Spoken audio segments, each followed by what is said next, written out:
Reserve అయిన తర్వాత అసలు పిలిచే అవసరం లేదు, పిలిచాను అయినా వచ్చినాక మీరు నా లాయర్ రాకూడదు అంటే నేను ఇన్ రైటింగ్ ఇవ్వండి, నేను లాయర్ రాకూడదు ఇన్ రైటింగ్ ఇవ్వండి, నేను ఉంటాను ఇక్కడే వెయిట్ చేస్తాను, రోడ్డు మీద ఇక్కడ కూర్చొని ఇక్కడ ఇన్ రైటింగ్ ఇవ్వనంటే లాయర్ రావడానికి వీల్లేదు, లేదంటే మీరు ఉంటే వెళ్ళిపోతాం, లేదు మీకు లెటర్ ఇచ్చి వెళ్ళిపోమంటే మీకే లెటర్ ఇచ్చి వెళ్ళిపోలేదు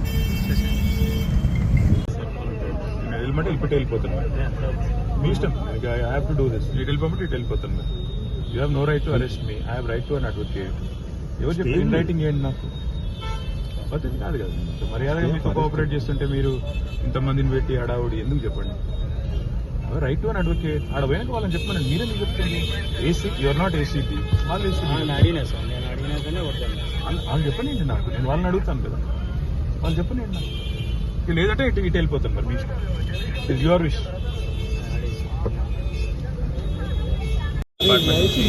వాళ్ళు కూడా వాదనలు వినిపించారు, 200 పేజీల కౌంటర్ కూడా గవర్నమెంట్ వైపు నుంచి దాఖలు చేసిన తర్వాత జడ్జి గారు మొత్తం వాదనలు విన్నారు, జడ్జిమెంట్ రిజర్వ్ చేసి పెట్టారు 31 తారీఖున.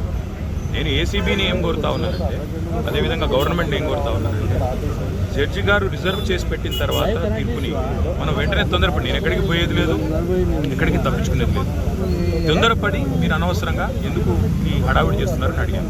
ప్లస్ ఇప్పుడు నేను అయినప్పటికీ చట్టాన్ని గౌరవించే పౌరుడిగా, రాజ్యాంగాన్ని గౌరవించే పౌరుడిగా వాళ్ళు పిలిచారు కాబట్టి వచ్చి నాకు ఒక లెటర్ ఇచ్చారు, ఇన్ఫర్మేషన్ కావాలి, డాక్యుమెంట్స్ కావాలి, ఏం ఇన్ఫర్మేషన్ కావాలి, ఏం డాక్యుమెంట్స్ కావాలో మాకు తెలియదు, అందుకే అడిగితే ఇప్పుడేమో వాళ్ళు లేటెస్ట్గా ఏం చెప్తున్నారంటే మీరు ఒక్కరే రావాలి, లాయర్స్ రాకూడదు, ఆల్రెడీ తీర్పే అక్కడ పెండింగ్ ఉన్నది కాబట్టి మా లాయర్స్తో వస్తే మీకేం ఇబ్బంది అని అడిగితే సమాచారం ఇవ్వడం లేదు.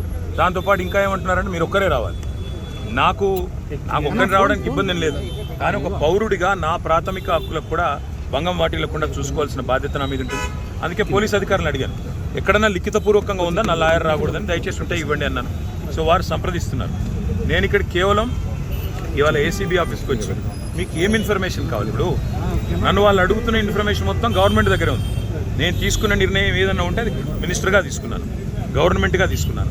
అట్లాంటప్పుడు నా దగ్గర ఉన్నదని సమాచారం వారు ఏదైతే అపోహపడుతున్నారో అదంతా మీ దగ్గరనే ఉంది. ఈ వాదన అంతా కూడా నేను ఆల్రెడీ కోర్టులో చెప్పాను, కోర్టు ఆల్రెడీ తీర్పు రిజర్వ్ చేసి పెట్టింది. హైకోర్టు మీద ఉన్న గౌరవంతో, చట్టాల మీద ఉన్న గౌరవంతో, రాజ్యాంగం మీద ఉన్న గౌరవంతో నేను ఇక్కడికి వచ్చానని చెప్పాను. వారు మరి ఏ కారణం చేతనో నా లాయర్ నాతో రాకూడదు అంటున్నారు.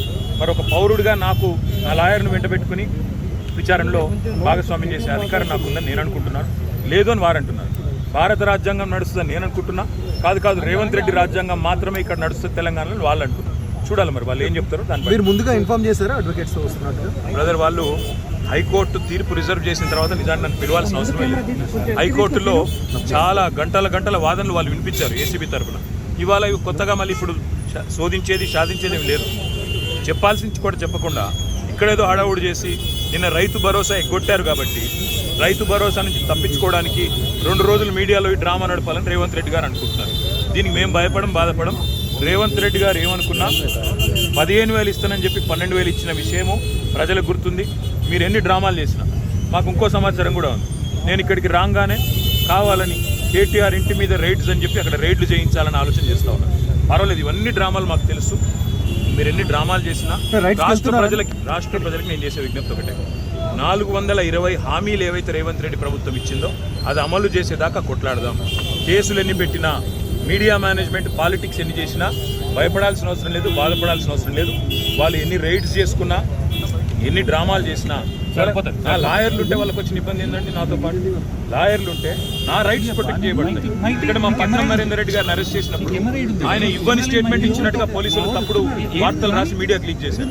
అట్లా కాకుండా నా రైట్స్ నేను ప్రొటెక్ట్ చేసుకోవాలి కాబట్టి లాయర్ ఉండాలని కోరుతున్నాను. వాళ్ళకి వచ్చిన ఇబ్బంది సార్, ఇప్పుడు ఈ స్థాయిలో ఆంక్షలు పెట్టారు, మీరు నేరుగా విచారణకు అటెండ్ అవుతున్నారు, వాళ్ళు చెప్పిన అదే చెప్తున్నా బ్రదర్. నేను ఆంక్షలు నరేందర్ రెడ్డి గారు ఇవ్వని స్టేట్మెంట్ ఇచ్చినట్టుగా తప్పుడు స్టేట్మెంట్లు రికార్డ్ చేసిందే పోలీసు వాళ్ళు. అందుకే నాకు వాళ్ళ మీద నమ్మకం లేదు కాబట్టి నా లాయర్లను తెచ్చుకున్నాను. ఇప్పుడు మా ఇంటి మీద రైడ్స్ రైడ్స్ చేసి నాకు తెలిసి ఏం చేయబోతుంది, రైడ్స్ చేసి అవసరమైతే కొన్ని ఇంప్లాంట్ చేసి కొన్ని